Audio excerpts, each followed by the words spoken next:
साबित 6 दिसंबर 1992 की घटना राष्ट्रीय शर्म की बात है। मैं कहता हूं 6 दिसंबर 1992 की घटना राष्ट्रीय शर्म का विषय नहीं है, राष्ट्रीय गर्व का विषय है।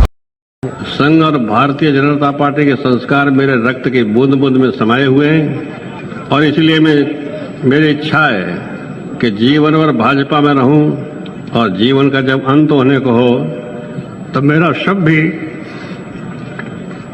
भारतीय जनता पार्टी के झंडे पर लिपट करके जाए।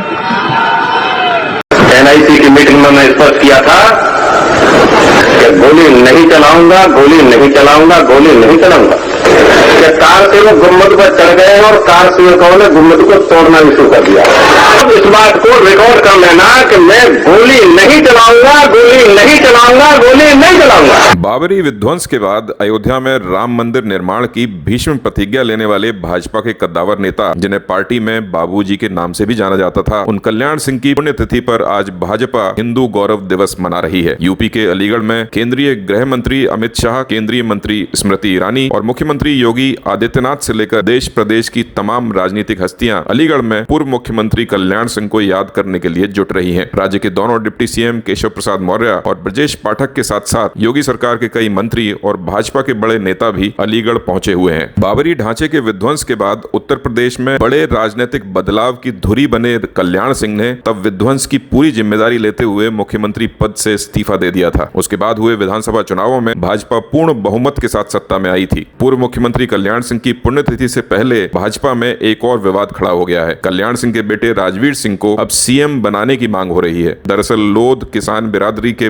बड़े वोट बैंक का झुकाव सालों से भाजपा की ओर रहा है। कल्याण सिंह के समय से ही यह वोट बैंक भाजपा को सपोर्ट करता रहा है। अब कल्याण सिंह की पुण्यतिथि से पहले उनके बेटे को सीएम की कुर्सी देने का बयान सोशल मीडिया पर वायरल है। विपक्षी दलों के नेताओं ने भी भाजपा पर निशाना साधते हुए कहा है कि क्या पार्टी कल्याण सिंह के बेटे को सीएम की कुर्सी देगी। इस बयान को लेकर राजनीतिक उठापटक भी तेज हो गई है। कल्याण सिंह के बेटे राजवीर सिंह लगातार 2 बार से उनकी परंपरागत सीट एटा से लोकसभा के सांसद हैं। उधर अलीगढ़ में स्वर्गीय कल्याण सिंह की पुण्यतिथि पर आज गृह मंत्री अमित शाह और मुख्यमंत्री योगी आदित्यनाथ उन्हें याद करते हुए श्रद्धांजलि देने पहुंचे हैं। आज का दिन हिंदू गौरव दिवस के रूप में मनाया जा रहा है। मंच पर केंद्रीय मंत्री स्मृति ईरानी के साथ यूपी के दोनों डिप्टी सीएम और प्रदेश सरकार के दर्जनों मंत्री मौजूद हैं।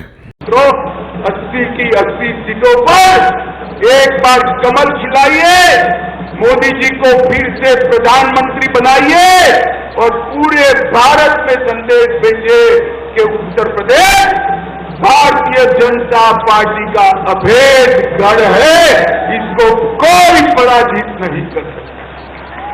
भाइयों बहनों, विश्व उद्यमिता दिवस के अवसर पर देश भर के उन करोड़ों उद्यमियों को जिन्होंने प्रधानमंत्री मोदी जी के नेतृत्व में भारत को आज मेक इन इंडिया के एक बेहतरीन केंद्र के रूप में स्थापित किया है, उन सबको मैं हृदय से बधाई देता हूं। और उत्तर प्रदेश इस देश से सौभाग्यशाली है कि 1991 में इस ताला नगरी में यहां के उद्यमियों को एक नई पहचान देने के लिए सरदेव बाबू कल्याण सिंह जी ने यहां पर एक अलग से ताला नगरी का ही गठन किया था, उसकी स्थापना का काम किया था।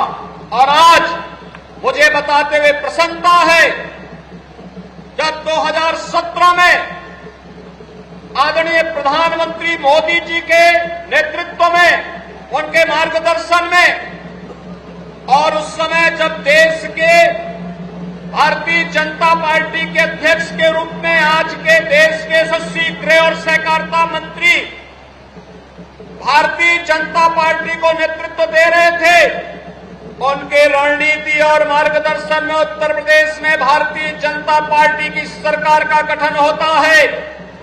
गठन के समय परंपरागत उद्यम को बढ़ावा देने के लिए